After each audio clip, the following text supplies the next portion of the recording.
10നും 19 അടക്കം 19 അടക്കമുള്ള നമ്പറുകളുടെ ക്യൂബ് കാണുവാൻ അവർ എന്താ ചെയ്യുന്നതെന്ന് വെച്ചാൽ സാധാരണ നമ്മൾ ചെയ്യുന്ന മാത്സുമാരി തന്നെ ചെയ്യുകയാണ്. എന്നിട്ട് ആ ചെയ്യുന്ന സ്റ്റെപ്പ് എന്ത് ചെയ്യുകയാണ്, സെന്റൻസിൽ എഴുതി തരികയാണ്. വളരെ ചെറിയ സിമ്പിൾ സെന്റൻസിൽ അതിനെ ഒന്ന് സ്റ്റഡി ചെയ്തിട്ട് ഇങ്ങനെയെല്ലാം ചെയ്താൽ മതി എന്ന് സെന്റൻസ് ആയിട്ട് ചെറിയ വാചകങ്ങളിൽ പറഞ്ഞു തരികയാണ് വേദിക് മന്ത്രം. അപ്പോൾ വലിയ വ്യത്യാസമൊന്നുമില്ല, അതെല്ലാം നമ്മൾ കണ്ടു കഴിഞ്ഞു. എന്നാൽ ചില കേസിൽ അങ്ങനെ ചെയ്യേണ്ട ആവശ്യമില്ല.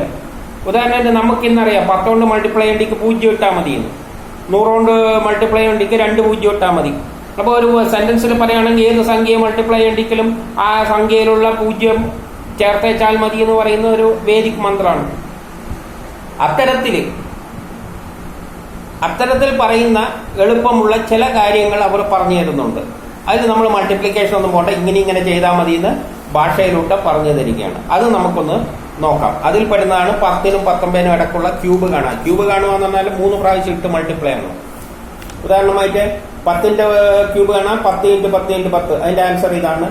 11ന്റെയാണ് 11 × 11 × 11. ഇങ്ങനെ ആൻസർ ഇവിടെ തന്നിട്ടുണ്ട്. ഇത് കിട്ടുവാൻ അവർ എന്താ പറയുന്നതെന്ന് വെച്ചാൽ ഫസ്റ്റ് കണ്ടിക്കില് അതിന്റെ ക്യൂബ് ഇട്ടേക്കുക. ഇപ്പം 0ന്റെ ഒന്നാമത്തെ ക്യൂബ് ഇട്ടു. ഒന്നാമത്തെ മാത്രം എടുത്തിട്ടാണ് എല്ലാ പ്രോബ്ലം ചെയ്യാൻ പോകുന്നത്. ഒന്നാമത്തെ 0 ആണ്. 0ന്റെ ക്യൂബ് എന്ന് പറഞ്ഞാൽ 0. രണ്ടാമത്തേൽ ഒന്നാമത്തെ 1 ആണ്. 1ന്റെ ക്യൂബ് എന്ന് പറഞ്ഞാൽ 1. 2ന്റെ ക്യൂബ് എന്ന് പറഞ്ഞാൽ 8. അത് ഇവിടെ ഇട്ടിട്ടുണ്ട്. 3ന്റെ ക്യൂബ് എന്ന് പറയുമ്പോൾ 27 വരും. അപ്പൊ 7 മാത്രമേ ഇടാൻ പറ്റും. 2 ഇപ്പുറം കൊടുക്കണം. സാധാരണ മാത്സിന് മൾട്ടിപ്ലൈ ഇപ്പുറം കൊടുക്കണം. അപ്പൊ ആ 2 ഞാൻ മുകളിൽ എഴുതി വെച്ചിട്ടുണ്ട് 27. ഇത് രണ്ടാമത്തെ കാണുവാൻ സ്ക്വയർ കാണണം, എന്നിട്ട് 3 കൊണ്ട് മൾട്ടിപ്ലൈ ചെയ്യണം. അത് പറഞ്ഞിരിക്കുകയാണ്. രണ്ടാമത്തെ ടേം കാണുവാൻ സ്ക്വയർ ചെയ്തിട്ട് മൾട്ടിപ്ലൈ ചെയ്യാം. ഇതിന്റെ 0ന്റെ സ്ക്വയർ ചെയ്താൽ 0, അതിന്റെ 2 കൊണ്ട് മൾട്ടിപ്ലൈ ചെയ്ത് കഴിഞ്ഞാൽ അത് തന്നെ കിട്ടും. 1ന്റെ സ്ക്വയർ കണ്ടു കഴിഞ്ഞാൽ 1 അല്ല 3 കൊണ്ട് മൾട്ടിപ്ലൈ ചെയ്യണം. 0ന്റെ സ്ക്വയർ കഴിഞ്ഞിട്ട് 3 കൊണ്ട് മൾട്ടിപ്ലൈ ചെയ്യണം. അപ്പൊ 0. ഇവിടെ 1ന്റെ സ്ക്വയർ കഴിഞ്ഞാൽ 1 × 3 എന്ന് പറഞ്ഞാൽ 3 ആയിരിക്കും. 2ന്റെ സ്ക്വയർ കാണണം. 2ന്റെ സ്ക്വയർ എന്ന് പറഞ്ഞാൽ 4.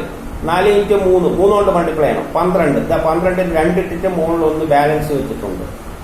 ഇത് 3ന്റെ സ്ക്വയർ കാണണം. 3 9. എന്നിട്ട് 3 കൊണ്ട് മൾട്ടിപ്ലൈ ചെയ്യണം. 3 27. 27 ആണ്. പക്ഷെ ഇവിടെ ഒരു 2 ബാക്കിയുള്ളത് കൊണ്ട് 27 2 29. അപ്പൊ 9 ഇട്ട് 2 മുകളിൽ ബാക്കിയുണ്ട്.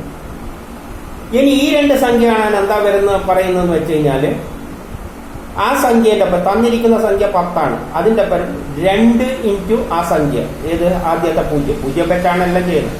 2 × 0 എന്ന് പറഞ്ഞാൽ 0 ആണ്. അത് എന്നിട്ട് ഈ സംഖ്യയോട് ആഡ് ചെയ്യണം. 10ഓട് 0 ആഡ് ചെയ്ത് കഴിഞ്ഞാൽ 10. ഇവിടെ 1 ആണ്. 1നെ 2 കൊണ്ട് മൾട്ടിപ്ലൈ ചെയ്യണം.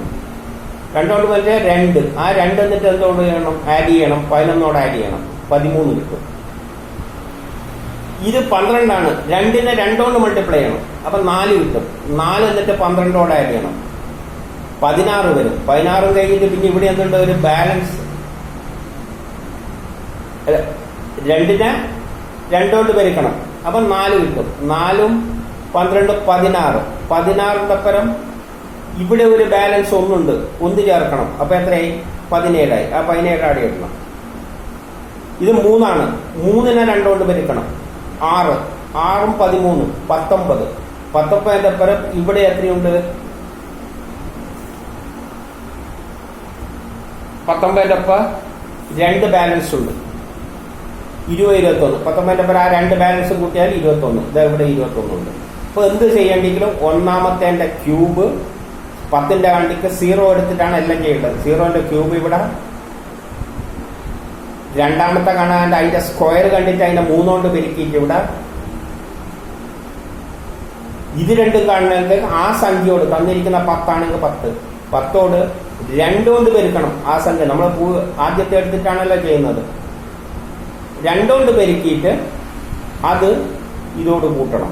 അപ്പൊ ഇവിടെ ക്യൂബ് ആദ്യത്തെ സംഖ്യ എടുക്കണം, ക്യൂബ് കണ്ടിടണം, സ്ക്വയർ കണ്ടിട്ട് 3 കൊണ്ട് പെരുക്കിയിട്ടിടണം. ഇത് രണ്ടും കാണുവാൻ 2 കൊണ്ട് പെരുക്കിയിട്ട് ഈ സംഖ്യയോട് കൂട്ടിയിട്ട് ഇടണം. ഇങ്ങനെ വളരെ ചെറിയ രീതിയിൽ 10 തൊട്ട് 19 വരെയുള്ള സംഖ്യ കാണാമെന്ന് അവർ പറഞ്ഞു തരികയാണ്. അത് അവർക്ക് കിട്ടിയെന്ന് വെച്ചാൽ അവർ ഈ അടുത്തടുത്തുള്ള നമ്പറുകളെല്ലാം പെരുക്കിയിട്ട് മൾട്ടിപ്ലൈ ചെയ്തിട്ട് അങ്ങനെ ഇടും. ഒരു 2നെ ഒന്ന് കമ്പയർ ചെയ്ത് നോക്കും, ഇതൊന്ന് എങ്ങനെ ആൻസറിലേക്ക് എത്താൻ പറ്റും. പിന്നെ അവർ കണ്ടെത്തുന്നത് പറഞ്ഞു തരുന്നു. ഇന്ന് അധ്യാപകർ പറഞ്ഞു തരും 0 മൾട്ടിപ്ലൈ ചെയ്യുമ്പോൾ മൾട്ടിപ്ലൈ ഒന്നും വേണ്ട, 0 അങ്ങ് ഇട്ടേച്ച, 10 മൾട്ടിപ്ലൈ ചെയ്യുമ്പോൾ 0 ഇട്ടേച്ചാൽ മതി, 100 മൾട്ടിപ്ലൈ 2 0 ഇട്ടേച്ചാൽ മതി. ഇതെല്ലാം പറഞ്ഞു തരുന്നുണ്ട്. അല്ലാതെ നമ്മൾ മൾട്ടിപ്ലൈ ചെയ്യാനൊന്നും നിൽക്കുന്നില്ല. അതുപോലെ അവരും ചില മാത്സിൽ ചില പർട്ടിക്കുലർ ഇതേമാതിരി പ്രത്യേകതയുള്ള ചില നമ്പറുകൾ എളുപ്പത്തിൽ ചെയ്യാൻ അറിയുന്നത് അവർ മന്ത്രത്തിലൂടെ പറഞ്ഞു തരുന്നു. മന്ത്രം എന്ന് പറയുമ്പോൾ ഇത്രയുള്ള സ്റ്റേറ്റ്മെന്റ് ആണ്, ചുരുക്കി പറയുന്ന വാക്കുകൾക്കാണ് സെന്റൻസിനാണ് മന്ത്രം എന്ന് പറയുന്നത്. വാക്കായാലും വാചകമായാലും ചുരുക്കി പറഞ്ഞു തരികയാണ്. അപ്പം നമുക്ക് ഓർക്കാൻ എളുപ്പം ആണ്.